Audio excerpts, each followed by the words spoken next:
اعوذ باللہ من الشیطان الرجیم بسم اللہ الرحمن الرحیم الحمد للہ رب العالمین والصلاة والسلام علی اشرف الانبیاء والمرسلین وعلی اہل بیتہ الطیبین الطاہرین المعصومین اما بعد فقد قال اللہ تبارک وتعالی فی کلامہ المجید وفرقانہ الحمید بسم اللہ الرحمن الرحیم انا انزلناہ فی لیلۃ القدر، بے شک ہم نے قرآن مجید کو شب قدر میں نازل کیا۔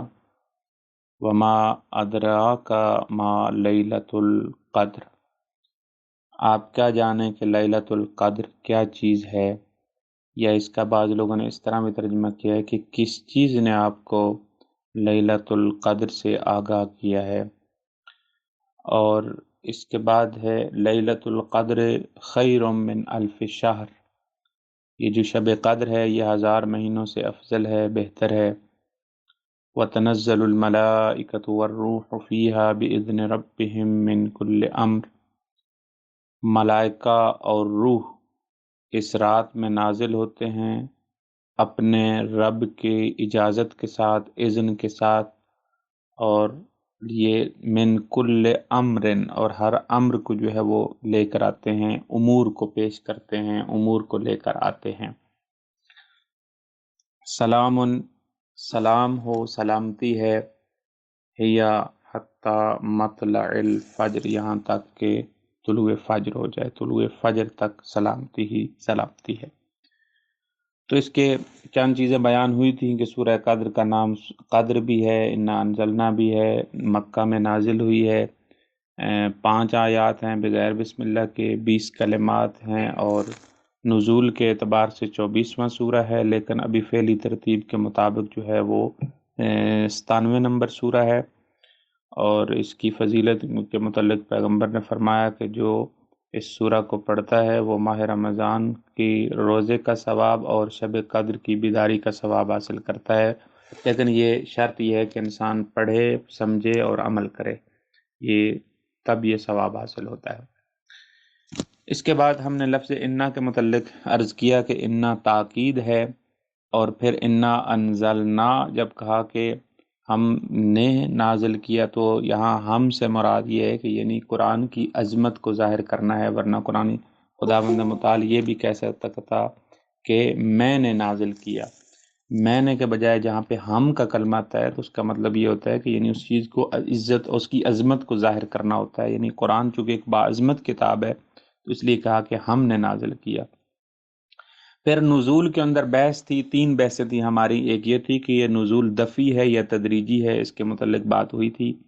اس کے بعد ہم نے یہ کہا کہ نزول جو ہے یہ نزول مقامی ہے، نزول مکانی نہیں ہے، اس کے متعلق بھی ہم نے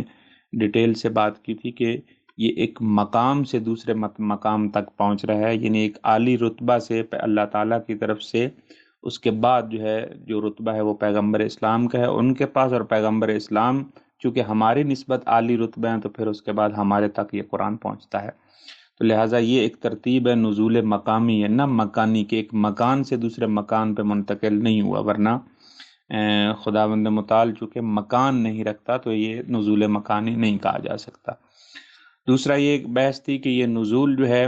یہ کیسا نزول ہے، نزول الفاظ و معنی ہے، یا یہ ہے کہ اللہ کی طرف سے فقط معنی پیغمبر پہ نازل ہوئی ہے اور پیغمبر اسلام نے آگے فقط جو ہے وہ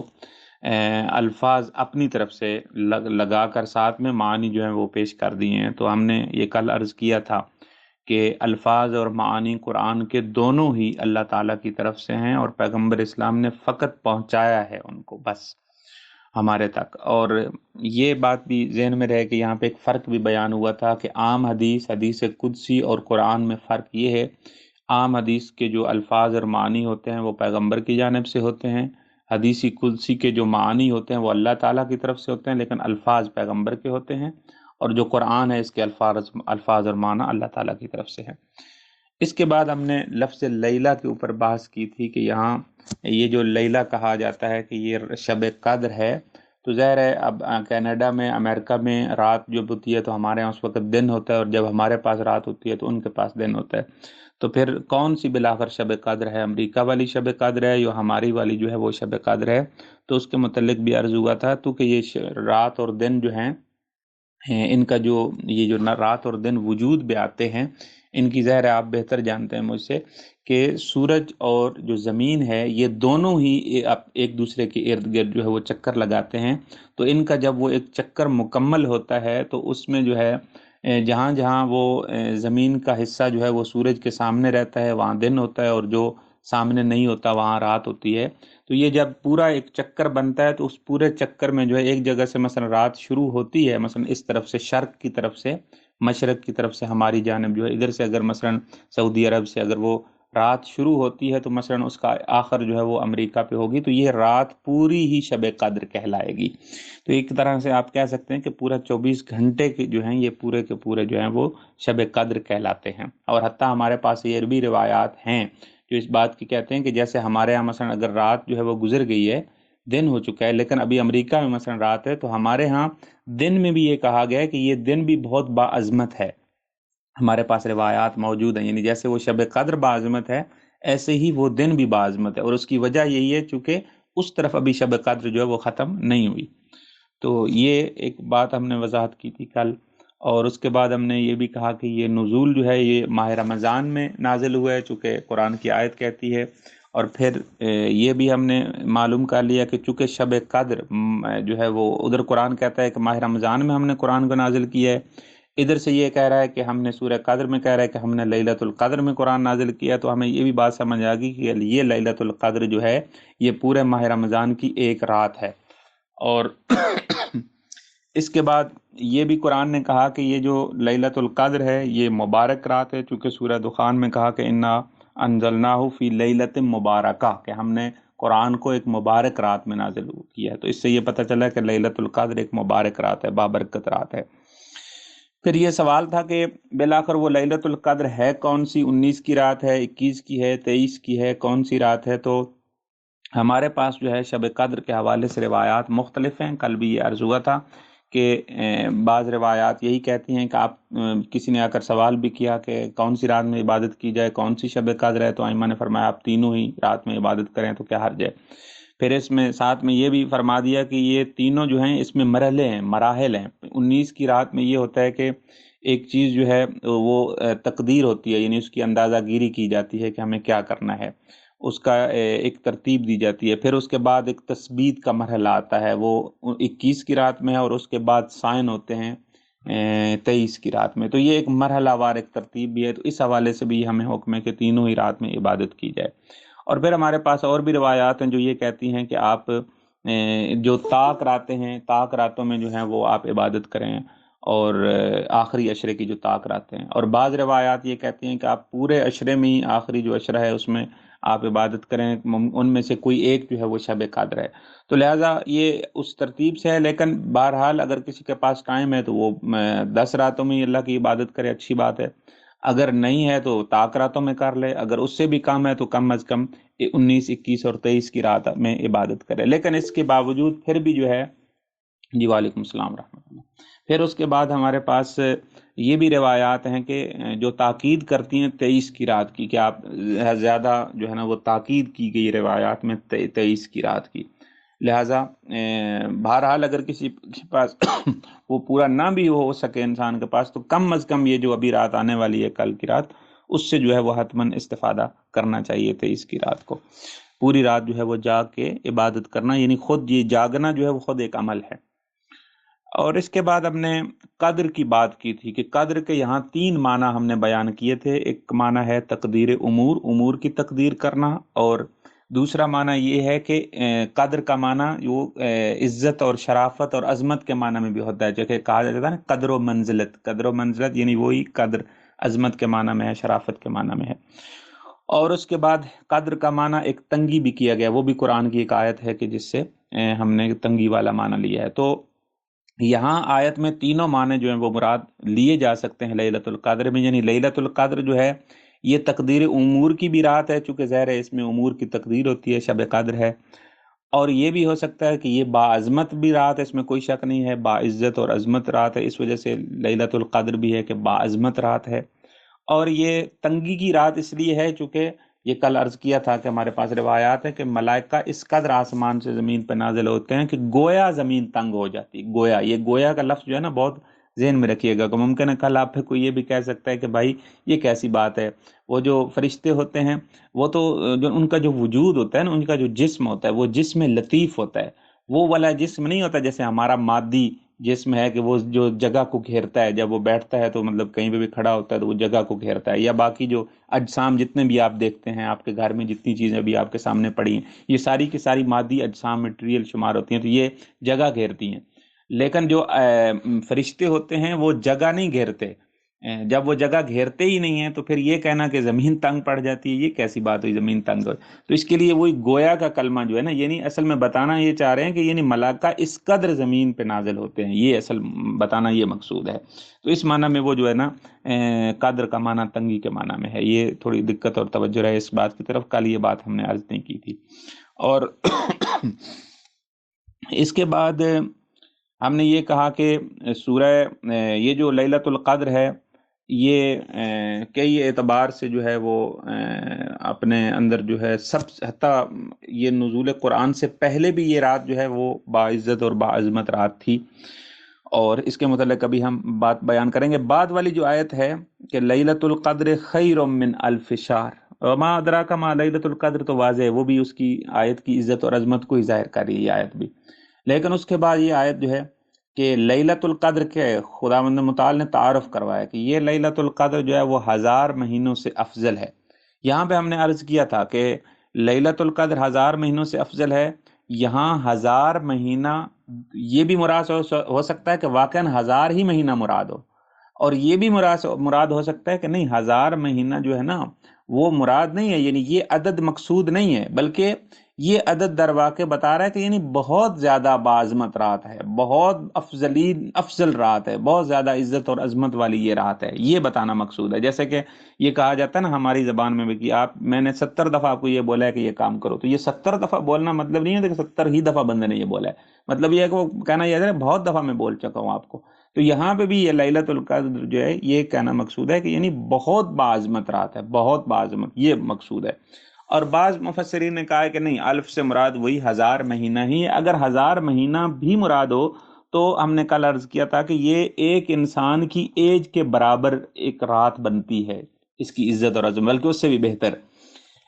چونکہ 1000 مہینہ تقریباً 83 سال بنتے ہیں، 83 سال یعنی ایک بندے کی ایوریج جو ہے نا وہ ایج ہے، تو اگر 83 سال یعنی ایک انسان کی ایج ہو تو گویا یہ ایک رات جو ہے انسان کی 83 سال سے بھی بہتر ہے۔ اب یہاں پہ یہ بھی بات ہے کہ خود یہ رات بھی بہتر ہے اور اس کے اندر جو عمل ہوگا وہ بھی بہتر ہوگا، یعنی دونوں باتیں ہیں، یعنی آپ کا ایک جو 2 رکعت نماز پڑھنا ہے، یہ 2 رکعت نماز کا ثواب جو ہے وہ 83 سال کی زندگی میں جو آپ اعمال کریں گے اس سے بھی یہ وہ بہتر ہے، یہ 2 رکعت نماز پڑھنا۔ اور اس کے بعد یہاں پہ ہم نے یہ کہا تھا کہ خود یہ جو لیلۃ القدر ہے یہ بہتر ہے 1000 مہینے سے، کس اعتبار سے بہتر ہے؟ ایک تو یہ خود اس شرافت، ذاتی شرافت رکھتی ہے، چونکہ ماہ رمضان سے پہلے بھی یہ لیلۃ القدر، یعنی ماہ رمضان سے مراد میری مراد یہ ہے کہ یعنی اس کی جو قرآن ہے، قرآن کے نزول سے پہلے بھی یہ لیلۃ القدر جو ہے وہ اپنی ذاتی شرافت رکھتی تھی، عزت اور عظمت رکھتی تھی، اور اس کے بعد قرآن نازل ہو گیا تو پھر ظاہر ہے اس کی اور عزت اور عظمت میں اضافہ ہو گیا۔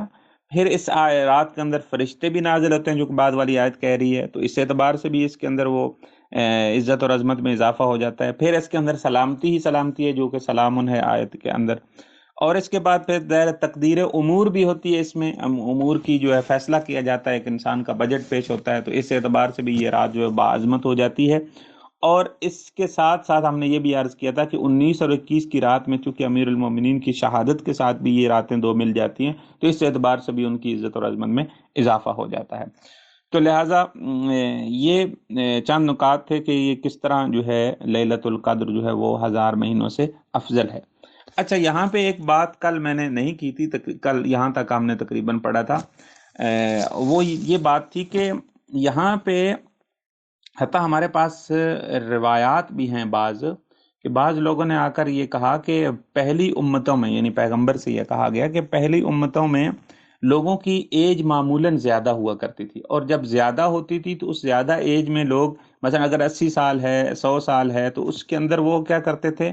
عبادت معمولاً یا جہاد کرتے تھے، عبادت کرتے تھے، تو ان کو ظاہر ہے ایک 100 سالہ یا 200، حتیٰ 200 سال، حتیٰ حضرت نوح علیہ السلام کی خود اپنی ایج جو ہے وہ 950 سال تو تبلیغ بتائی جاتی ہے، لیکن اس سے زیادہ جو ہے وہ ان کی ایج تھی. تو ظاہر ہے ان کی جو امتیں ہوں گی وہ بھی کم ایج والی نہیں ہوں گی، یقیناً بہت زیادہ ایج ہوگی ان کی. تو پہلی امتیں جو ہیں وہ بالآخر بہت زیادہ زندگی گزارتے تھے، اور پھر جو نیک لوگ ہوتے تھے پھر ان کو زیادہ موقع ملتا تھا اس زندگی میں رہتے ہوئے اللہ کی عبادت کرنے کا. تو یہ سوال ہوا کہ پھر یہ امت جو امت پیغمبر ہے، معمولاً ان کی ایج جو ہے وہ اتنی زیادہ تو نہیں ہے اس طرح، پھر کس طرح یہ لوگ جو ہیں اتنی زیادہ عبادت کریں گے، اور یہ ان کو زیادہ توفیق ملی ہے عبادت کرنے کی، اور ہم جو ہے کم مل رہے ہیں، ٹائم ہمیں کم مل رہا ہے. تو پھر اللہ تعالیٰ نے یہ لطف فرمایا کہ ہمیں لیلۃ القدر عطا فرما دی. یعنی لیلۃ القدر عطا کرنے کا مطلب یہ ہے کہ یہ کہہ دیا کہ یہ لیلۃ القدر جو ہے یہ 1000 مہینوں سے افضل ہے. یعنی مطلب اب یہاں دیکھیں، پھر ہم وہ والا معنی لیں نا، 1000 مہینوں سے افضل ہے، یعنی 1000 مہینہ وہ 1000 مہینہ مراد نہیں ہے، 1000 مہینہ یعنی بہت زیادہ فضیلت رکھتی ہے، بہت زیادہ. جب ہم یہ معنی مراد لیں گے تو پھر مطلب یہ ہوگا کہ یہ لیلۃ القدر ایسی رات ہے کہ آپ بے شک آپ ایج آپ کی تھوڑی ہو، لیکن اگر اس رات میں اللہ تعالیٰ نے آپ کو یہ ایک پیکج دے دیا ہے اور آپ کے لیے خصوصی ڈسکاؤنٹ ہے کہ آپ اس رات میں جو بھی عمل کریں گے آپ کا وہ عمل جو ہے بہت زیادہ باارزش ہے، بہت زیادہ باارزش ہے. تو ایک گویا ہمارے اوپر اللہ تعالیٰ نے یہ لطف فرمایا ہے کہ ہم اس رات سے استفادہ کریں. اور آپ ایسا سمجھیں کہ وہ کہا جائے، فارسی میں کہتے ہیں کہ راہ 100 سالہ یک شب طے کنید، راہ 100 سالہ یک شب طے کنید. یعنی کیا مطلب، یعنی 100 سال کے رستے کو آپ جو ہے ایک رات میں جو ہے وہ طے کریں. تو اس طرح جو ہے اللہ تعالیٰ نے ہمارے اوپر لطف فرمایا کہ ہم وہ جو 100 سالہ ہم نے بیٹھ کے عبادت کرنی تھی، اللہ تعالیٰ نے ہمارے لطف فرما دیا کہ ہم ایک ہی رات میں بیٹھ کے یہ جو ہے وہ 100 سال کے برابر اعمال جو ہے وہ انجام دے سکتے ہیں. دیکھیں آپ یہ کتنا اللہ تعالیٰ کی طرف سے خصوصی کرم اور رحمت اور لطف ہے ہمارے اوپر. اور اس کے بعد اب یہ بات سمجھ آ گئی کہ لیلۃ القدر جو ہے، لیلۃ القدر یہ بہت باعزت اور باعظمت رات ہے کہ اس کے اندر در واقع انسان کے ایک عمل کو جو ہے وہ 1000 مہینوں سے بھی افضل قرار دے دیا گیا ہے، تاکہ انسان جو ہے وہ تھوڑے سے ٹائم کے اندر رہ کے، امت محمدی کا ہر فرد جو ہے وہ تھوڑے سے ٹائم کے اندر رہ کے بہت زیادہ رستہ جو ہے وہ اس کو طے کر سکے. کیونکہ بعض لوگ جو ہیں وہ تھوڑی ایج میں، چھوٹی ایج میں جو ہے وہ دنیا سے رخصت ہو جاتے ہیں، جوانی کی ایج میں جو ہے وہ دنیا سے رخصت ہو جاتے ہیں. تو ظاہر بالغ ہونے کے بعد پہلی شب قدر بھی اگر انہوں نے صحیح معنی میں درک کر لیے تو گویا انہوں نے آپ بھی ایسا سمجھے کہ انہوں نے 1000 مہینوں سے بھی زیادہ جو ہے وہ عمل انجام دے دیا ہے. اس طرح سے جو ہے وہ ان کی یہ فضیلت ہے. اور ظاہر ہے اس کو اب درک کرنا یہ تو ذہن میں رہے نا، یعنی یہ مطلب نہیں ہے کہ انسان اس کی طرف توجہ نہ رکھے لیلۃ القدر. ظاہر ہے اس کی عزت کو، عظمت کو، اس کو پہچاننا، لیلۃ القدر کی معرفت حاصل کرنا یہ بہت ضروری ہے. اور پھر اعمال جو ہیں پوری انسان جو ہے وہ دقت کے ساتھ انجام دے اور توجہ کے ساتھ انجام دے. یہ ساری چیزیں جو اپنی جگہ پہ ضروری ہیں. اب اس کے بعد یہاں تک ہم نے کل پڑھا تھا، اور یہ بات آج جو ہے وہ نئی عرض کی، اور اس کے بعد تنزل الملائکۃ، یہاں سے ہم نے بات شروع کرنی تھی کہ تنزل الملائکۃ والروح فیہا، کہ ملائکہ نازل ہوتے ہیں، یعنی فرشتے نازل ہوتے ہیں، اور روح نازل ہوتا ہے اس رات میں. پہلی بات جو کلمہ ہے نا یہ تنزلو، یہ تنزلو اصل میں تتنزلو ہے. تتنزلو جو عربی جانتے ہیں ان کو معلوم ہے، تتنزلو فعل مضارع ہے. جیسا کہ وہاں پہ آپ کو عرض کیا تھا نا یقولون ہے، یقولون فعل مضارع تھا. یقولون وہ کہتے تھے کہ مثلا ربنا حب لنا من ازواجنا، اس طرح تھا والذین یقولون ربنا حب لنا. پھر ہم نے یہ کہا تھا کہ یقولون فعل مضارع ہے، اس کا مطلب یہ کہ ان کی ہمیشہ کی یہ عادت ہے کہ وہ یہ دعا مانگتے ہیں اللہ کی بارگاہ میں. اب یہاں پہ یہ جو فرشتے ہیں نا، یہ نازل ہوتے ہیں۔ اللہ نے یہ نہیں کہا، فعل ماضی کے ساتھ نہیں کہا کہ یہ فرشتے شب قدر میں نازل ہوتے تھے، یہ نہیں کہا، یعنی ماضی کا کلمہ جو ہے وہ کلمہ استعمال نہیں کیا۔ اللہ تعالیٰ نے یہاں پہ فعل مضارع استعمال کیا۔ اب یہ فعل مضارع کا مطلب یہ ہے کہ جب بھی شب قدر آتی ہے یہ ملائکہ نازل ہوتے ہیں۔ ٹھیک ہو گیا، یہ بات واضح ہوگی۔ پس یہ چونکہ فعل مضارع استمرار کے اوپر اور دوام کے اوپر اور ہمیشگی والے معنی کے اوپر دلالت کرتا ہے، تو اس لیے یہ بات ثابت ہوئی کہ یہ ملائکہ جو ہیں یہ ہر شب قدر میں، جو سال میں ہر دفعہ جو شب قدر آتی ہے اس شب قدر میں یہ ملائکہ بھی نازل ہوتے ہیں اور وہ روح بھی جو ہے وہ بھی نازل ہوتا ہے۔ اب یہاں پہ آپ کو ایک یہ بھی مزے کی بات بتاؤں کہ آپ کو یقیناً معلوم ہوگا کہ یہ سورہ جو ہے یہ سورہ امام زمان علیہ الصلاۃ والسلام کے وجود کے اوپر دلالت کرتی ہے، اور ہمیں باقاعدہ حکم دیا گیا ہے روایات کے اندر کہ اگر آپ اہل سنت کے ساتھ جو امام زمان علیہ السلام کے وجود کے قائل نہیں ہیں، آپ ان کے ساتھ اگر بحث و مباحثہ کرنا چاہتے ہیں یا بات کرنا چاہتے ہیں تو آپ اس سورہ قدر کے ذریعے ان سے بات کریں، ان سے پوچھیں کہ یہ جو ملائکہ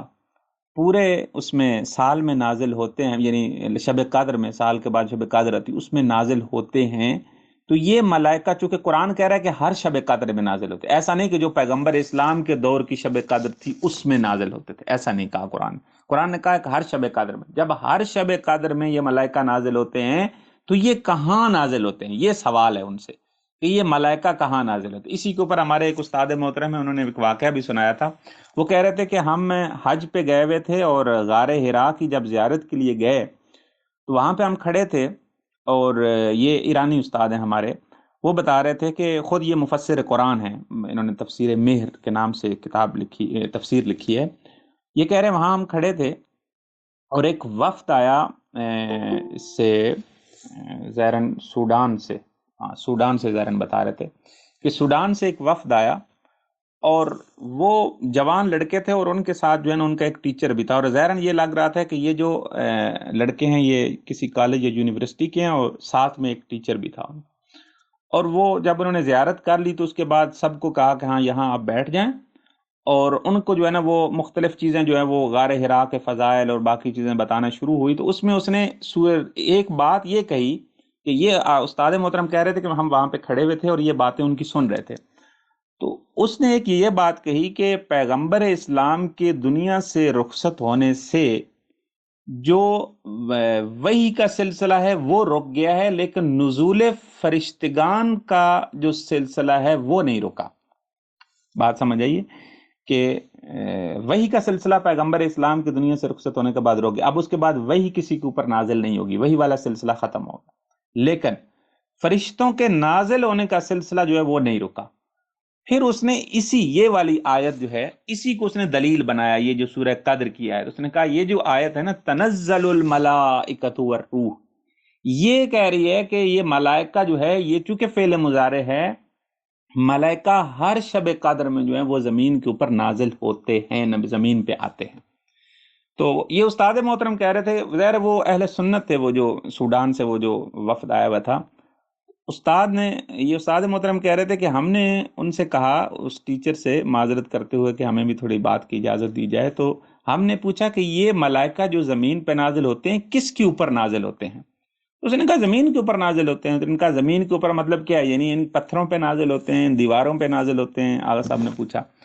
تو اس نے کہا نہیں، یعنی اہل زمین کے اوپر نازل ہوتے ہیں۔ اہل زمین سے مراد یعنی انسان ہے، انسانوں کے اوپر نازل ہوتے ہیں۔ تو اس استاد محترم کہہ رہے تھے اس دور جو ہے نا وہ امریکہ کا صدر بش تھا، تو میں نے کہا بش کے اوپر نازل ہوتے ہیں؟ تو انہوں نے کہا نہیں، بش کے اوپر کس لیے نازل ہوں گے، مومنین کے اوپر نازل ہوتے ہیں فرشتے۔ پھر استاد محترم نے کہا آپ یہ مجھے بتائیں کہ یہ جتنی بھی شب قدر آئی ہیں، آپ کی بھی ماشاءاللہ کافی ایج ہے اور میری بھی کافی ایج ہے، آپ مجھے بتائیں کسی شب قدر میں آپ کے اوپر ملائکہ نازل ہوئے ہیں، فرشتے کسی شب قدر میں آپ نے محسوس کی ہو کہ ملائکہ میرے اوپر نازل ہو رہے ہیں؟ میں نے تو محسوس نہیں کیا ابھی تک، آپ نے محسوس کیا ہے؟ تو وہاں پہ وہ خاموش ہو گیا، اس کو کوئی جواب نہیں آیا کہ ظاہر ہے کوئی کسی کے اوپر ملائکہ، کسی کو سمجھ نہیں آتی کہ ہمارے اوپر کوئی ملائکہ نازل ہوئے ہو۔ تو وہاں پہ پھر انہوں نے کہا کہ بھائی یہ جو ملائکہ نازل ہوتے ہیں یہ انسان کامل کے اوپر نازل ہوتے ہیں، نہ ہمارے اوپر، اور وہ انسان کامل جیسے کہ ہر رات میں یعنی پورے سال میں جیسے شب قدر ہے، اور شب قدر کے اندر یہ جو ملائکہ نازل ہوتے ہیں وہ اس انسان کامل کے اوپر نازل ہوتے ہیں جو اہل بیت کا فرد ہے، ظاہر انسان کامل جو وہ اہل بیت ہے۔ اور خود قرآن نے بھی کیا، پیغمبر اسلام نے بھی کیا کہا کہ میں تمہارے درمیان دو چیزیں چھوڑ کے جا رہا ہوں، ایک میرا قرآن اور دوسری میری اہل بیت، اور یہ دونوں ایک دوسرے سے جدا نہیں ہوں گے۔ یہ دیکھیں یہ جو جملہ ہے نا، دونوں ایک دوسرے سے جدا نہیں ہوں گے یہاں تک کہ حتیٰ یاردا علی الحوض، یہاں تک کہ یہ قیامت والے دن حوض کوثر پہ دونوں ایک ساتھ میرے سامنے وارد ہوں گے اور میرے پاس آئیں گے۔ اس کا مطلب یہ ہے کہ یعنی جب سے پیغمبر جا رہے ہیں، پیغمبر کے رخصت ہونے سے لے کر حوض کوثر تک لن یفترقا، یہ کبھی بھی ایک دوسرے سے جدا نہیں ہوں گے، نہ قرآن اور نہ اہل بیت۔ بس اس کا مطلب یہ ہے کہ اگر قرآن ہے تو اہل بیت بھی ہیں، یعنی اہل بیت کا بھی کوئی فرد اس وقت موجود ہے۔ وہ حدیث بھی اس بات پہ دلالت کرتی ہے کہ اس وقت جو ہے وہ کوئی اہل بیت کا فرد ہے جسے ہم امام مہدی علیہ الصلوۃ والسلام کہتے ہیں۔ اور یہ آیت بھی کہہ رہی ہے کہ تنزل الملائکہ، یہ ملائکہ نازل ہوتے ہیں۔ پھر یہ آیت یہ کہہ رہی ہے کہ اللہ کے اذن سے امور کو لے کر نازل ہوتے ہیں۔ تو جب یہ امور کو لے کر نازل ہوتے ہیں تو ظاہر انسان کامل کے اوپر نازل ہوتے ہیں، ہمارے اوپر تو یہ نازل نہیں ہوتے۔ بس یہ بھی ثابت ہو رہا ہے کہ اس سے کہ امام مہدی علیہ الصلوۃ والسلام کا وجود ہے۔ بس اس بات سے، اس آیت سے، اور باقاعدہ میں یہ کہا گیا ہے کہ روایات میں کہ آپ اہل سنت سے اگر بات کرنی ہو مہدی علیہ الصلوۃ والسلام کے موضوع پہ تو اس آیت کے ذریعے ان سے پوچھیں کہ یہ ملائکہ کس کے اوپر نازل ہوتے ہیں۔ کبھی کسی نے محسوس کیا کہ ہمارے اوپر نازل ہوتے ہیں؟ نہیں نازل ہوتے، ایسے زمین کے اوپر تو نازل نہیں ہوتے، چونکہ امور کو لے کر نازل ہوتے ہیں۔ تو ہمارے پاس مفصل بہت ساری روایات موجود ہیں کہ یہ ملائکہ جو ہے وہ امام مہدی علیہ الصلوۃ والسلام کے پاس آتے ہیں، کس کے لیے؟ ان کو فائنل شکل دینے کے لیے، امور کی تقدیر امور کی جو ہے وہ حتمی شکل دینے کے لیے، اور ایک طرح کا وہ جسے کہتے ہیں کہ سائن کروانے کے لیے جو ہے وہ یہاں پہ نازل ہوتے ہیں، اور مولا کی تائید حاصل کرنے کے لیے جو وہ نازل ہوتے ہیں۔ تو یہ ظاہر بالآخر خداوند متعال کا یہ ایک سسٹم اور ایک نظام ہے، اس لیے ایسا نہیں ہے، ورنہ یعنی خداوند متعال جو ہے وہ کسی کا محتاج تھوڑا ہے، یعنی حتیٰ امام معصوم ہی کیوں نہ ہوں، لیکن یہ کہ خداوند متعال کا ایک نظام ہے، یہ ایک سسٹم ہے جس کے تحت یہ سارا کچھ ہو رہا ہے۔ خود ظاہر اہل بیت کی عزت اور عظمت کو ظاہر کرنا ہے، اور یہ ان کو بتانا ہے کہ بھائی اس کائنات کے اندر جو ہے آپ نے اگر اتباع کرنی ہے، اگر یہ کہنا ہے کہ ہم توحید پرست ہیں اور توحید کے قائل ہیں، تو وہ توحید اہل بیت کے گھرانے سے لینی ہے، نہیں کہ اپنی من گھڑت توحید آپ نے بنا لینی ہے، حتیٰ نبوت، حتیٰ رسالت، حتیٰ باقی چیزیں، قرآن، اگر قرآن بھی سمجھنا ہے تو وہ بھی اہل بیت اطہار علیہ الصلوۃ والسلام کے دروازے سے لینا ہے، نہ کہ اپنی طرف سے من گھڑت تفسیریں پیش کرنی ہے۔ تو یہ جو ہے اس آیت سے تنزل الملائکۃ والروح، اس سے یہ ثابت ہوتا ہے کہ ملائکہ ہر شب قدر میں نازل ہوتے ہیں، امور کو لے کر نازل ہوتے ہیں، تو لہٰذا یہ جو نازل ہوتے ہیں وہ امام مہدی علیہ الصلوۃ والسلام کے اوپر جو ہے وہ نازل ہوتے ہیں۔ اب روح کے متعلق جو ہے یہ مختلف تفاسیر ہیں، بعض نے کہا ہے کہ روح ایک خاص فرشتہ ہے، اور بعض نے کہا ہے کہ روح الامین ہی مراد ہے، یعنی جناب جبرائیل ہی مراد ہیں۔ تو اس میں مطلب تھوڑا بہت اختلاف ہے کہ یہ روح سے مراد کون ہے۔ تو بہرحال حتیٰ بعض روایات میں ہمارے پاس روح سے مراد خود قرآن بھی کہا گیا ہے کہ قرآن جو ہے وہ نازل ہوا ہے، اس میں نازل ہوتا ہے، لیکن بہرحال وہ فرشتہ اعظم یعنی بزرگ فرشتہ یا حضرت جبرائیل علیہ السلام جو ہے وہ زیادہ مراد ہے۔ اور اس کے بعد اگلی آیت ہے، اچھا، بِإِذْنِ رَبِّهِمْ، اللہ کے اذن کے ساتھ آتے ہیں، من کل امور، اور من کل امر، اور امور کو لے کر جو ہے وہ نازل ہوتے ہیں۔ سلام، اس کے بعد ہے کہ سلام ہے، سلام۔ اب یہاں پہ آپ ایک ادبی نکتہ ہے، اگر آپ سمجھنے کی کوشش کریں گے، کہا گیا کہ یہ رات سلام ہے، شب قدر یہ سلام ہے، حالانکہ کہنا یہ چاہیے تھا کہ اس رات میں سلامتی ہے، لیکن کہا گیا کہ رات سلام ہے۔ اس کی یہ جو عربی ادب جانتے ہیں نا، وہ اس کا صحیح مزہ لے سکتے ہیں کہ ایک دفعہ آپ کہتے ہیں علی عادل، علی عادل ہے، لیکن ایک دفعہ آپ کہتے ہیں کہ علی عدل، علی عدل ہے۔ دیکھیں یعنی اس میں فرق ہوتا ہے، علی عادل ہے یعنی ایک اس کی باقی بھی صفات ہیں، اور اس کی ایک صفت جو ہے وہ عدالت بھی ہے کہ وہ عادل بھی ہے، لیکن جب کہا جاتا ہے نا علی عدل کو، اس عرب کا مطلب یہ ہوتا ہے کہ یعنی یہ اس کا پورا وجود ہی جو ہے وہ عدالت ہے، یعنی یہ عدالت کا مجسمہ ہے۔ جب کہتے ہیں علی عدل، تو یہ کا مطلب ہوتا ہے عدالت کا مجسمہ ہے۔ تو یہاں پہ جو کہا گیا نا کہ لیلۃ القدر، یہ نہیں کہا گیا کہ اس فی ہے سلامن، فی ہا سلامن، اس کے اندر سلامتی ہے، یہ نہیں کہا گیا. کہا گیا کہ لیلۃ القدر یہ پوری کی پوری سلامتی ہے، یعنی جب سے شروع ہوتی ہے اور جب ختم ہوتی ہے، جتنا بھی اس کا ٹائمنگ ہے، جتنا بھی اس کا زمان ہے، یہ سارے کا سارا سلامتی ہے، یہ سلام ہے، یہ خود مجسمہ سلامتی ہے. اب یہ سلام کے اندر جو ہے یہ بحث آتی ہے. اب اس کے بعد دوسری بات یہ کہ یہ سلام سے مراد کیا ہے، بھئی یہ سلام کیا ہے، یعنی سلام کیا ہوتا ہے. تو ایک تو یہ ہو گیا خود لیلۃ القدر جو ہے وہ سلامتی ہے، اور بعض یہ کہتے ہیں کہ اس میں فرشتے جو نازل ہوتے ہیں وہ ایک دوسرے کو سلام کرتے ہیں. بعض کہتے ہیں کہ فرشتے لوگوں کو سلام کرتے ہیں ان شب قدر میں، اور بعض میں یہ ہے کہ فرشتے جو ہیں وہ پیغمبر اسلام اور اہل بیت اطہار علیہ الصلوۃ والسلام کو سلام پیش کرتے ہیں. تو بہرحال یہ پوری کی پوری بھی سلامتی ہے، اور فرشتوں کا بھی یہ اس طرح ایک دوسرے کو سلام کرنا، یا لوگوں کو سلام کرنا، یا اہل بیت اطہار علیہ الصلوۃ والسلام کو سلام کرنا، یہ بھی خود جو ہے وہ اسی سلامتی کا ایک ایک مصداق ہے. اور یہاں پہ ایک بات بتاتا چلوں کہ یہ سلام جو ہے نا، یہ فرشتوں کا سلام کرنا یہ کوئی عام سلام نہیں سمجھیے گا. ہمارے پاس روایات ہیں کہ جو حضرت ابراہیم علیہ الصلوۃ والسلام کے اوپر فرشتے نازل ہوئے تھے نا، جب فرشتے آئے تھے تو وہ آگے حضرت لوط کی قوم کو جو ہے وہ تباہ کرنے کے لیے اور ان کے اوپر عذاب وہ کرنے کے لیے جا رہے تھے. تو رستے میں جو ہے وہ جناب ابراہیم علیہ الصلوۃ والسلام کے پاس آئے، اور انسانی شکل میں آئے، اور انہوں نے آ کر سلام کیا تھا، سلام علیکم، انہوں نے جناب ابراہیم علیہ الصلوۃ والسلام کے اوپر سلام کیا تھا. اور روایات میں ہے کہ جناب ابراہیم علیہ الصلوۃ والسلام نے فرمایا کہ وہ جو فرشتوں نے میرے اوپر سلام کیا تھا نا، اس سلام کے اندر اتنی کوئی لذت تھی، اس سلام کے اندر جو انہوں نے مجھے سلام کیا، تو ایسا لگتا تھا کہ یہ میں پوری دنیا جو ہے نا یہ اس سلام کے اوپر قربان کر دوں. یعنی پوری دنیا سے اور جتنی بھی اس کے اندر جو نعمات ہیں اس سے بہتر اس کا مزہ تھا اس سلام کا. دیکھیں یہ جو سلام فرشتے کرتے ہیں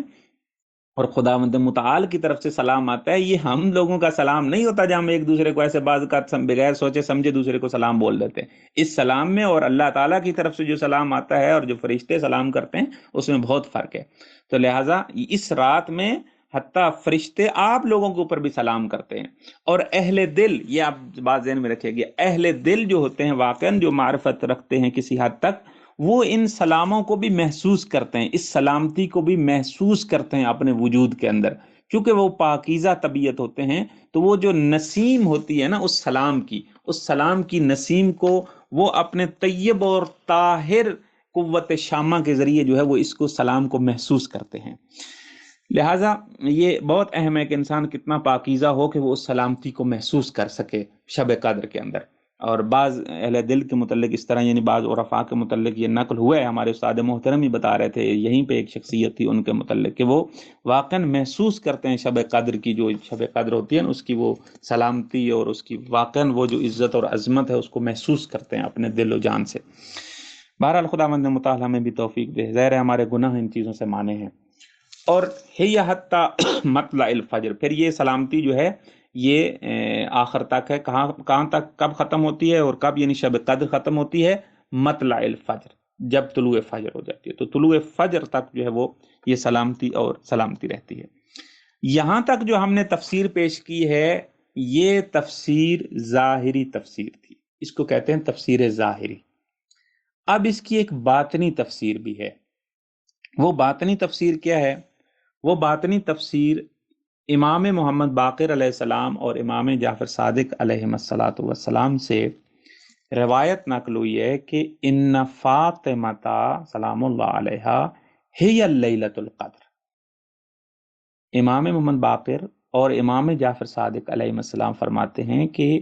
فاطمہ یعنی بی بی فاطمہ الزہرا سلام اللہ علیہا یہ لیلۃ القدر ہے، یہ لیلۃ القدر ہے. اب یہ ذہن میں رہے کہ یہ تفسیر کے طریقے ہوتے ہیں. جو تفسیر کا علم جانتے ہیں، جو تفسیر کرنا جانتے ہیں، ان کو معلوم ہے کہ تفسیر ایک ظاہری تفسیر ہوتی ہے، ایک باطنی تفسیر ہوتی ہے. اور اس میں کوئی حرج نہیں ہوتا کہ ظاہری تفسیر کے اعتبار سے یہی ہے جو پیش ہو رہا ہے آپ کے سامنے، لیکن ایک دفعہ جو ہے اہل بیت اطہار علیہم الصلوۃ والسلام اس کا آ کر ایک مصداق دوسرا بھی بیان کرتے ہیں تو وہ اس کی باطنی تفسیر ہوتی ہے، یہ آپس میں کوئی ٹکراؤ نہیں ہوتا۔ وہ اپنی جگہ پہ وہ لیلۃ القدر کا سارا جو ہے وہ چیز جو ہے وہ موجود ہے کہ لیلۃ القدر یہی شب قدر ہے اور سارا کچھ ہے، لیکن شب قدر سے مراد یہ کہنا کہ بی بی فاطمہ الزہرا سلام اللہ علیہا ہیں، یہ اس کی جو ہے وہ باطنی تفسیر جو ائمہ نے فرمائی ہے۔ اب چلتے ہیں اس کو تھوڑی تطبیق دیں گے کہ شب قدر اور بی بی فاطمہ الزہرا سلام اللہ علیہا کے درمیان کیا شباہتیں ہیں، وہ کیا چیزیں ہیں جس کی وجہ سے یہ کہا گیا ہے کہ بی بی فاطمہ جو ہیں وہ لیلۃ القدر ہے۔ تو من عرفہا حق معرفتہا فقد ادرک لیلۃ القدر، یہ روایت کہہ رہی ہے کہ جو شخص بی بی فاطمہ الزہرا سلام اللہ علیہا کی حق معرفت حاصل کرتا ہے، یعنی واقعاً بی بی کی معرفت حاصل کر لے تو وہ صحیح معنی میں لیلۃ القدر کو درک کر سکتا ہے، وہ صحیح معنی میں لیلۃ القدر کو درک کر سکتا ہے۔ یہ ہمارے پاس روایت بہار الانوار سے ہے، جلد جو ہے وہ 43 اور صفحہ 113۔ اب یہاں پہ کیا وہ چیزیں ہیں جس کی وجہ سے یہ ہمیں کہا گیا کہ بی بی فاطمہ جو ہیں وہ لیلۃ القدر ہیں؟ دیکھیں چند شباہتیں ہیں۔ خود لیلۃ القدر جو ہے آپ کو پتہ ہے کہ لیلۃ القدر اس کی شناخت جو ہے وہ مشکل ہے، یعنی ہم سے مخفی رکھا گیا ہے کہ لیلۃ القدر کون سی رات ہے، مخفی رکھا گیا ہے اس کو۔ اور جب ہمیں مخفی رکھا گیا ہے، یعنی ابھی ہم نے کہا گیا ہے 19، 21، 23، پھر یہ بھی کہا گیا کہ آپ طاق راتوں میں ڈھونڈیں، پھر یہ بھی کہا گیا کہ آپ آخری عشرے میں تلاش کریں، تو یعنی لیلۃ القدر سے ہم سے مخفی رکھا گیا۔ تو آپ دیکھیں بی بی فاطمہ الزہرا سلام اللہ علیہا کی بھی جو حقیقی شناخت ہے نا، وہ ہم سے مخفی رکھی گئی ہے۔ ہمارے پاس باقاعدہ روایت ہے کہ انما سمیت فاطمہ، مولا فرماتے ہیں کہ فاطمہ کو فاطمہ کیوں کہا جاتا ہے؟ لأن الخلق فتموا عن معرفتها، کیونکہ مخلوق جو ہے وہ بی بی کی حقیقی معرفت حاصل نہیں کر سکتی، یعنی ان کو روک دیا گیا ہے کہ وہ حقیقی معرفت۔ بس جس طریقے سے لیلۃ القدر جو ہے اس کی شناخت نہیں ہو سکتی اور نہیں ہے، اسی طریقے سے خود بی بی کی بھی شناخت جو ہے وہ نہیں ہے اور حقیقی معرفت حاصل نہیں ہو سکتی، مگر ہاں یہ ہمارے لیے ہم بات ہو رہی ہے، ورنہ اہل بیت اطہار علیہ السلام کے لیے بات نہیں ہو رہی۔ اور اسی طریقے سے قدر و منزلت، جو لیلۃ القدر کی جو قدر و منزلت ہے وہ بھی ہم سے مخفی ہے، ہمیں صحیح معنی میں وہ جو لیلۃ القدر کی حقیقی قدر و منزلت ہے، جو حقیقی اس کی عزت و عظمت ہے، وہ ہم واقعا نہیں جانتے، واقعا نہیں درک کرتے۔ تو اسی طریقے سے بی بی فاطمہ الزہرا سلام اللہ علیہا کی بھی جو حقیقی قدر و منزلت ہے اس کو ہم نہیں جانتے، اور یہ حقیقت ہے کہ ہم بی بی کی وہ قدر و منزل، حتیٰ ان کی اپنے دور میں بھی بی بی کی جو ہے وہ حقیقی قدر و منزلت نہیں پہچانے کی، تبھی تو ان کے اوپر یہ مظالم ڈھائے گئے۔ اگر کوئی پہچانتا کہ یہ بی بی کون ہے تو پھر کون ایسا شخص تھا جو ہے وہ ان کے اوپر ظلم کرتا۔ تو بہرحال بعض شقی ترین ہوتے ہیں جو حتیٰ پیغمبر اسلام کی اپنی قدر و منزلت جو ہے وہ نہیں پہچانے کی، لوگ اس طرح سے نہیں سمجھتے تھے۔ بہرحال اس کے بعد اسی طریقے سے بی بی کے اور بھی پہلو ہیں جو جس میں بی بی کو مخفی رکھا گیا، مثلا بی بی کی قبر مخفی ہے، ابھی بھی معلوم نہیں ہے کہ بی بی کی قبر کہاں ہے، اور یعنی اس اعتبار سے بھی لیلۃ القدر کے ساتھ جو ہے وہ مشابہت ہے بی بی کی۔ اور بی بی کا جو زمان شہادت ہے وہ بھی مخفی ہے کہ کب جو ہے بی بی کی شہادت ہوئی ہے، چونکہ ہمارے پاس دو طرح کی روایات ہیں کہ 75 95 دن، بعض اور بھی روایات ہیں، تو اس طرح بھی جو ہے بی بی کی وہ شہادت کے دن کو بھی مخفی رکھا گیا۔ حتیٰ بی بی کی جب بی بی کو جنازے کے لیے جو ہے وہ مولا جو لے کے گئے، خود بی بی کی وصیت ہے کہ ان لوگوں کو بالخصوص نہ بتایا جائے اور ساری چیزیں، تو یہ بھی ایک اعتبار سے بی بی کا جنازہ اور یہ ساری چیزیں جو ہے وہ مخفی ہیں۔ تو بہرحال یہ جتنی چیزیں جو ہیں یہ مخفی ہیں، اس اعتبار سے بی بی کی جو ہے وہ شباہت ہے لیلۃ القدر کے ساتھ، چونکہ لیلۃ القدر بھی جو ہے ایک مخفی چیز ہے۔ اچھا ایک اور چیز یہ ہے کہ جس طریقے سے اللہ تعالیٰ نے لیلۃ القدر کو ایک بابرکت مہینے کے اندر رکھا ہے، یعنی ماہ رمضان بابرکت مہینہ ہے، اس کے اندر اللہ تعالیٰ نے پھر ایک بابرکت رات کو رکھا ہے، تو اسی طریقے سے خالق کائنات نے پیغمبر اسلام کے گھر بی بی فاطمہ الزہرا سلام اللہ علیہا کی ایک طرح سے، یعنی بی بی کی ولادت ہوئی ہے وہاں پہ، یعنی ایک باعزت اور باعظمت شخصیت کے گھر اللہ تعالیٰ نے بی بی فاطمہ الزہرا سلام اللہ علیہا کو پیدا کیا ہے۔ تو اس اعتبار سے بھی ایک مشابہت بنتی ہے لیلۃ القدر کے ساتھ۔ اور پھر اس کے بعد آپ دیکھیں تو لیلۃ القدر جو ہے اس کے متعلق کیا کہا گیا کہ لیلۃ القدر خیر من الف شہر، کہ یہ جو لیلۃ القدر ہے، شب قدر ہے، یہ 1000 مہینوں سے افضل ہے۔ اب یہاں پہ 1000 مہینوں سے افضل، پہلی بات تو یہ آپ دیکھیں کہ لیلۃ القدر کتنی ہے؟ ایک رات ہے۔ کب؟ جب ظاہر ہے وہ غروب سے شروع ہوتی ہے اور طلوع فجر تک، تو سورج کے غروب ہونے سے طلوع فجر تک یہ ٹائمنگ ہے اس کی۔ لیکن اس تھوڑی سی ٹائمنگ کے اندر، تھوڑے سے زمان کے اندر، یہ 1000 مہینوں سے یہ رات جو ہے وہ افضل ہے۔ تو اس طریقے سے بھی اس کی شباہت بی بی فاطمہ الزہرا سلام اللہ علیہ سے بنتی ہے کہ بی بی کی زندگی کوئی زیادہ نہیں ہے۔ آپ دیکھیں بی بی کی زندگی کتنی ہے، ہمارے پاس جو روایات ہیں اس کے مطابق 18 سال ہے۔ 18 سال بی بی کی زندگی ہے، اور 18 سال کی زندگی کی آپ دیکھیں کہ ان کی اتنی باعزت اور باعظمت اور اتنی پربرکت زندگی ہے کہ وہ کئی ہزار سال تک جو ہے اس سے کہہ سکتے ہیں کہ یہ افضل ترین زندگی ہے، کہ ایک ایک لحظہ بھی جو ہے نا واقعاً اس کے اندر معرفت کا دریا ہے۔ بی بی کی ایک واقعاً بی بی کی معرفت جو ہے اس طرح حتیٰ ہمارے ممبروں سے بھی بیان نہیں کی جاتی۔ اگر کاش کوئی اس چیز کو، اس کے اوپر ہمارے ممبروں سے یہ بیان کیا جائے کہ بی بی کتنی عزت اور عظمت کی مالک ہیں۔ یہ عام بات نہیں ہے کہ امیر المومنین کا کفو ہونا، یہ کوئی عام بات نہیں ہے۔ امیر المومنین کا کفو ہونا، یہ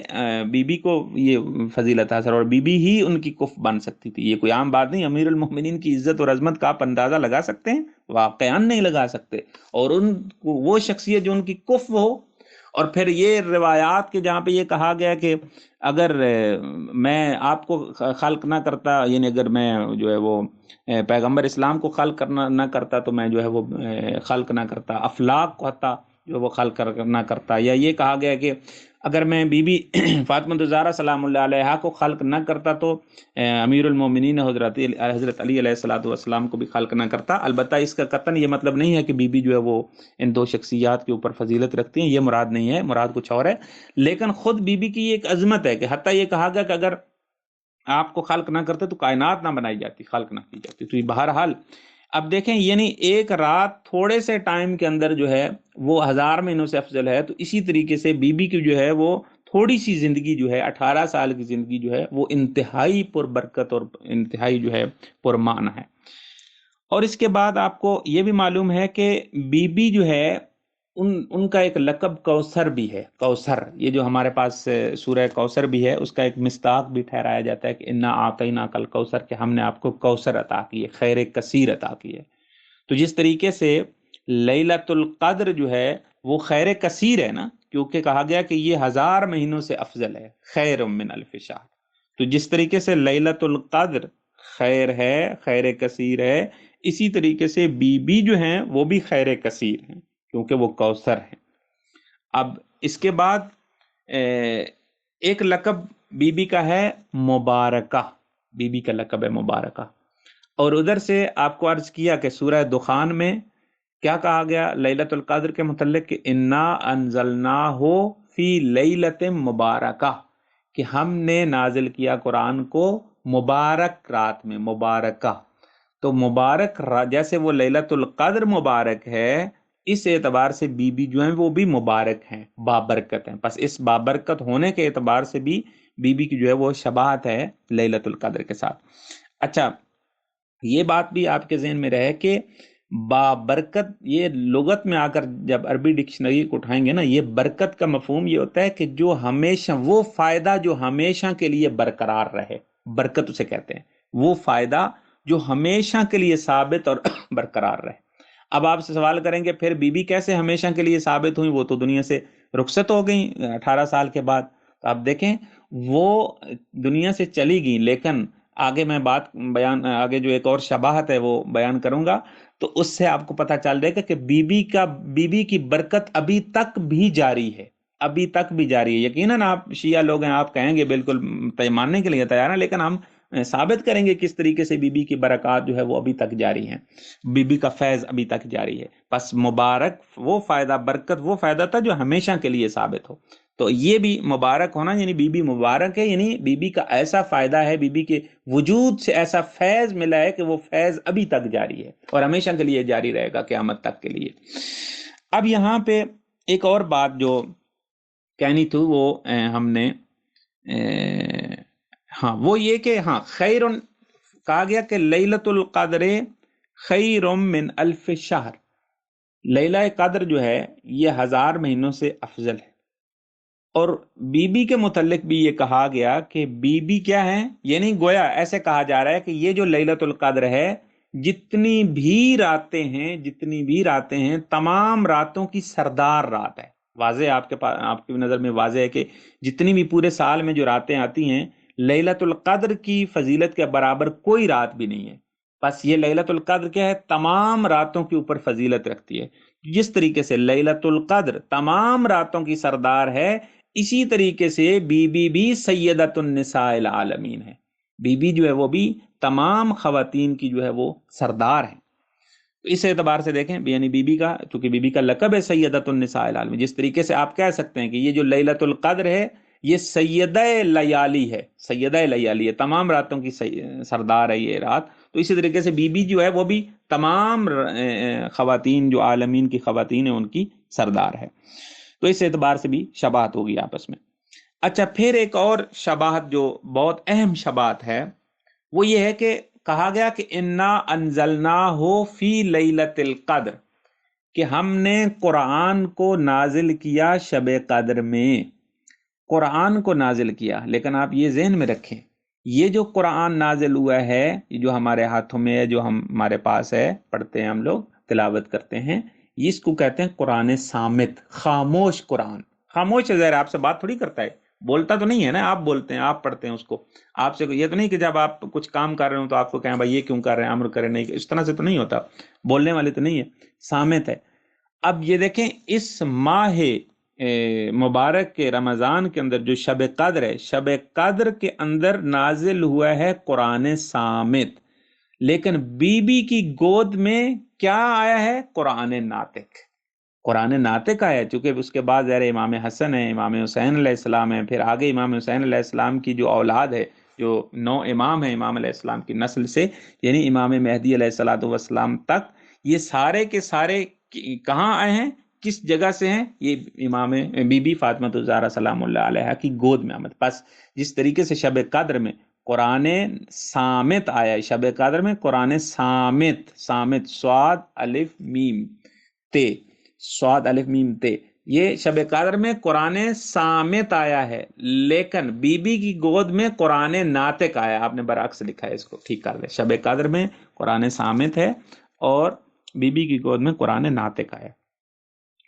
تو دیکھیں قرآن ناطق ہیں، سکل اکبر اور سکل اصغر کیا کہا گیا؟ یہ جو ہمارے پاس حدیث ثقلین ہے، کہا گیا کہ میں تمہارے درمیان 2 گران قدر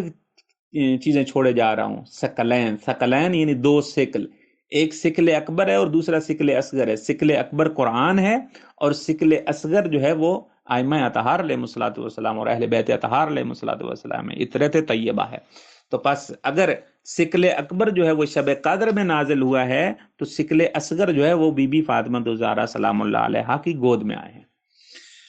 تو اس اعتبار سے بھی بی بی کی جو ہے وہ شباہت ہو جاتی۔ اب میں وہ جو مبارکہ کہنا تک کہا تھا نا کہ مبارکہ یعنی ایسا فائدہ جو ہمیشہ کے لیے ثابت ہو، تو ظاہر ہے آج تک جو ہے بی بی کی اولاد جو ہے وہ موجود ہے، حتیٰ یعنی امام زمان علیہ الصلوۃ والسلام کا وجود بھی ظاہر ہے وہ برکت کا جو ہے مرکزی وجود وہی ہے اور کامل وجود برکت کا وہی ہے، لیکن اس کے ساتھ ساتھ جو ہے باقی سعادات بھی جو ہے اس وقت پوری کائنات کے اندر موجود ہے، اور یہ ساری سعادات جو ہیں وہ انہی سے ہیں۔ تو اس طریقے سے بی بی جو ہے وہ بابرکت ہیں ہمارے لیے، اور ابھی تک ان کا فائدہ جو ہے وہ ہمارے پاس سامنے موجود ہے۔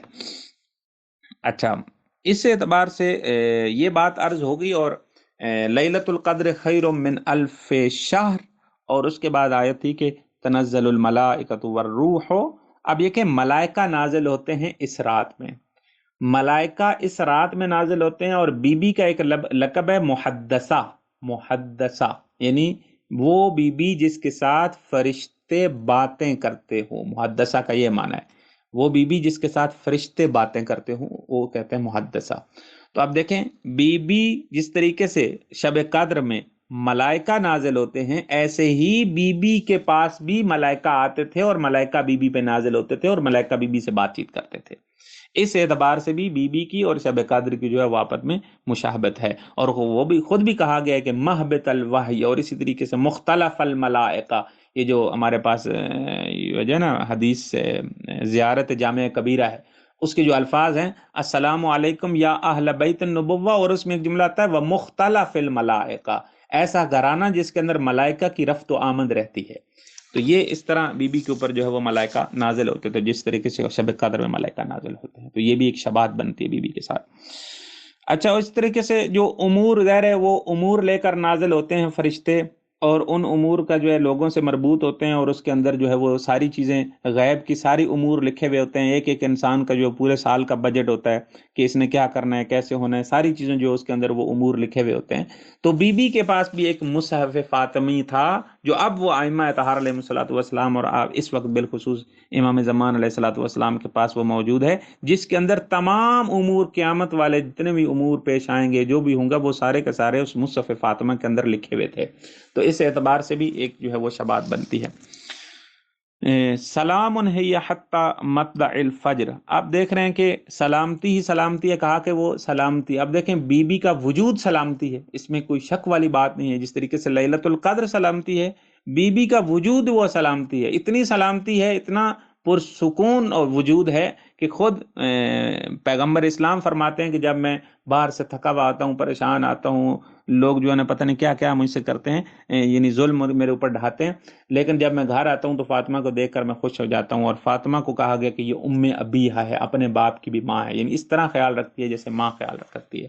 تو یہ سکون کا باعث بنتی ہے، حتیٰ اپنے بابا کے لیے بھی، اور اپنے شوہر کے لیے بھی، اور اپنے بچوں کے لیے بھی۔ تو سلامتی ہی سلامتی ہے، جہاں فاطمہ ہو وہاں سلامتی ہے، جیسے وہ رات سلامتی ہے، ایسے بی بی فاطمہ الزہرا سلام اللہ علیہا بھی سلامتی ہیں۔ ہے یہ حتیٰ مطلع الفجر، اور یہ سلامتی جو ہے کیا ہوگی؟ طلوع فجر تک جاری، اور طلوع فجر ہمارے پاس روایات میں ذکر ہوا ہے کہ امام زمان علیہ الصلوۃ والسلام کا ظہور مراد ہے۔ آپ یہ ذہن میں رکھیے گا، یہ طلوع فجر جو شب قدر کے متعلق ہے، وہ اپنے اہم باطنی تفسیر ابھی پیش کر رہے ہیں۔ باطنی تفسیر کے مطابق جو ہے طلوع فجر سے مراد یعنی فجر طلوع ہوگی، یہ یعنی بی بی کا یہ سلسلہ جو ہے وہ جاری رہے گا یہاں تک کہ ظہور امام زمان علیہ الصلوۃ والسلام ہو جائے گا۔ تو آپ دیکھیں کتنی بابرکت ذات ہیں بی بی فاطمہ الزہرا سلام اللہ علیہا۔ دعا ہے خداوند عالم کی بارگاہ میں کہ خالق کائنات ہمیں ان کی عزت اور عظمت کو صحیح معنی میں پہچاننے کی توفیق عنایت فرمائے، اور ہمیں صحیح معنی میں قرآن اور اہل بیت کے ساتھ متمسک رہنے کی توفیق عنایت فرمائے۔ وآخر دعوانا ان الحمد للہ رب العالمین۔